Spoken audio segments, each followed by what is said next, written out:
Let's now turn to the analysis of our three-step greedy heuristic for the knapsack problem and show why it has a good worst-case performance guarantee.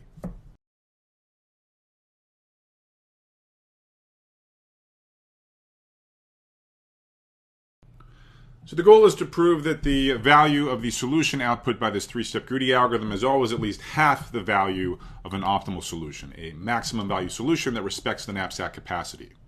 The key idea behind the analysis is a thought experiment in which we use, as a yardstick, an algorithm which gets to cheat. Recall that in step 1 of our greedy heuristic, we sort the items in non-increasing order of bang per buck, that is, via the ratio of the value over the size. In step 2 of the greedy heuristic, we pack the items in this order. So maybe the first k items for some value of k in this order fit into the knapsack, but then we don't have room for item k plus 1. And at that point, we stop this step of the heuristic. The thought experiment is to imagine that our algorithm gets to cheat and pack a fraction of this item k plus 1 into the knapsack to fill it up fully. So for example, if we pack in the first k items, and after that there's only 7 residual units of capacity in the knapsack, and suppose item k plus 1 has size 10, then we envision taking 70% of item k plus 1 and filling up the knapsack with that fraction.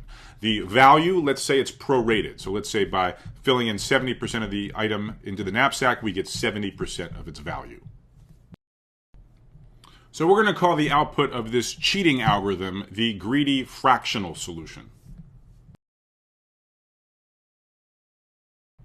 So just to give a super simple example, imagine you had a knapsack of capacity 3 and you had 2 items both of size 2. Let's say one has value 3, one has value 2.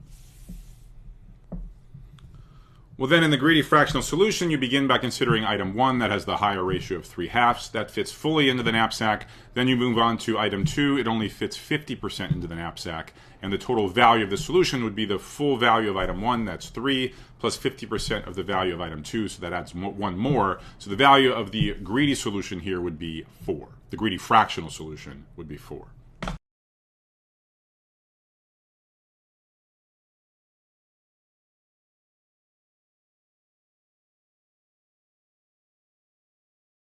In the next quiz, I'm going to ask you to ponder what properties this greedy fractional solution has relative to feasible solutions of the knapsack instance.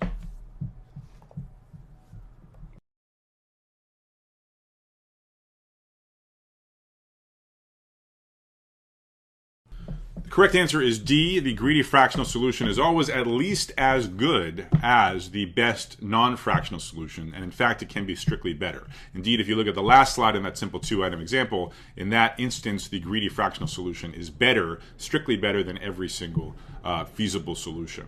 Now, it's not going to be strictly better in every single instance, because there's going to be instances where the greedy fractional solution happens to use no fractions. It happens to just fill the knapsack fully using 100% of various items, and then there's no way that can be better than an optimal non-fractional solution.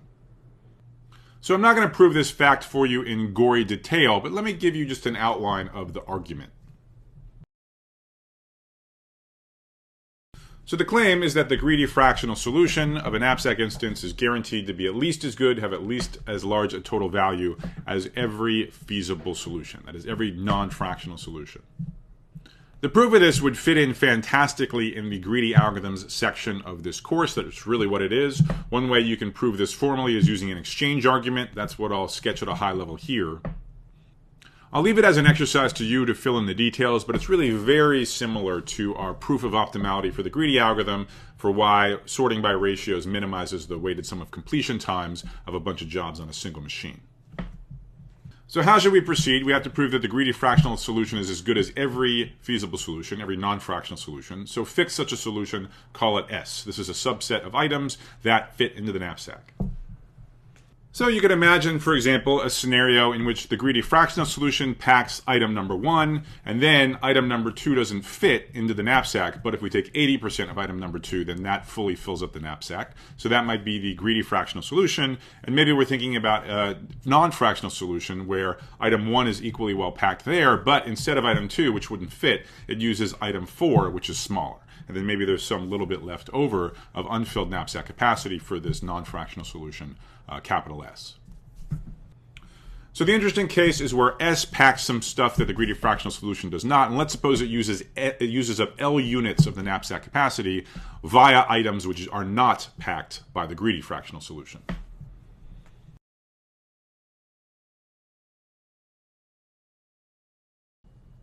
Well, on the other hand, the greedy fractional solution completely fills up the knapsack. It uses all of the space, all capital W units.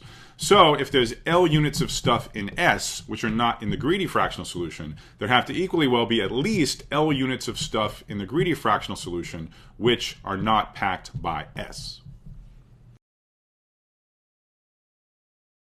So this might make it seem like the two solutions are apples and oranges. Each of them packs some stuff that the other one doesn't.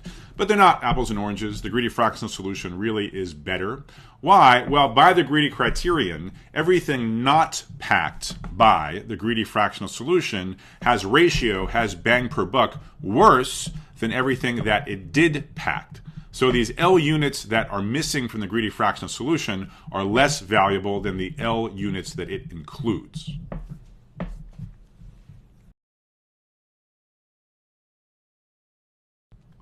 So since the L units of stuff in the greedy fractional solution missing from capital S are a better use of space than the L units of stuff that are in S but not the greedy fractional solution, some easy algebra shows that indeed the overall value of the greedy fractional solution is at least the overall value of S. Since S was arbitrary, that shows that the greedy fractional solution is in some sense better than optimal. It's better than all of the non-fractional feasible solutions. Now, it's not clear at the moment why we bothered to do this thought experiment, which transpired in some fantasy world where we were allowed to pack items fractionally. Now, what we really care about is our three-step greedy algorithm, and that is not in the fantasy world. That's in the real world where we cannot pack items fractionally.